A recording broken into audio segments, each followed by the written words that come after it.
In this video, we're going to talk about the negation, right, which is represented by the tilde. And there are a few things that I want to cover about the negation, right? So I want to talk about the ways that you'll find this in natural language, which will be really straightforward. This whole video will be very straightforward. I'll talk about what the negation does, right? How it acts functionally in language. I'll give you a truth table that shows you how the negation gets evaluated, and then I'll end by offering you a definition. And a quick note before we get started, I recommend watching my video on how you set truth tables up before you watch any of the videos where I cover the logical connectives. All right, so let's dive in. So the negation, you're going to spot this in natural language most often as just the word not, right? So it's really common to just see it like that. If someone says the sky is blue, the negation of that would just be the sky is not blue, right? But another way that you can find this written, especially within philosophy texts, is the more obnoxious, it is not the case that. And that's also a negation, right? So if someone were to say the sky is blue, the negation of that would just be the sky is not blue, or it is not the case that the sky is blue. Those are the two main variants. I mean, you'll run into the word not as a contraction sometimes, right? So like in the word isn't, for instance, but you'll know that you're dealing with not. All right, so let's talk about what the negation does. Again, extremely straightforward, right? So in English, I guess in any language in which you have the negation, all the word not does is just invert the truth value of the sentence that it's working on, right? So for instance, the sky is blue, that's a true proposition, right? It's currently nice, blue and sunny outside. So the negation of that would be, it is not the case that the sky is blue or the sky is not blue, right? And in that case, given that the initial sentence was true, the sentence that's negated will be false, right? So you start with truth, you end with falsehood.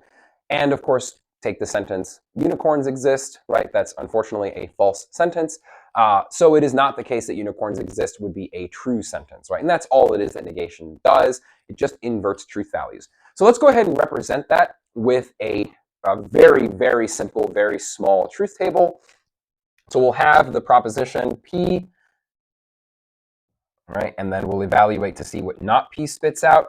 A quick note, right? Notice that we are using a variable, right? That might not be obvious. Maybe I'll put a little line, right? We're using a variable here because this applies to any well-formed formula whatsoever, right? So a negation can act on any compound statement. Take a compound statement, put a negation outside of it, you now get the opposite truth value of that compound statement, right? So these represent any well-formed formula at all. There are two possible truth values, right, that this well-formed formula might have. It could be true or it could be false, right? So if you start with truth, right, if P is true, then not P, right, negation P, that's going to end up being false. And if you start with false, then negation P will end up being true. And that's really all there is to it. So this is the most straightforward of the logical connectives, which is great. Okay, so the last thing that I'm going to offer you is just a definition. So I just want to give you a way of thinking about this just with regular English words. Let me shorten this just a little bit to give myself some room. All right, so a negation, let's say, dishes out, this is probably not the most technical term, but that's okay, dishes out the opposite truth value of the statement it operates on. This is, after all, a logical operator, right? So if you give it any proposition whatsoever, put a negation on it, it's just going to give you the exact opposite value, right? Every single time. That's all there is to negation. So stick around. I'll be covering the other logical connectives bit by bit. I'll see you around.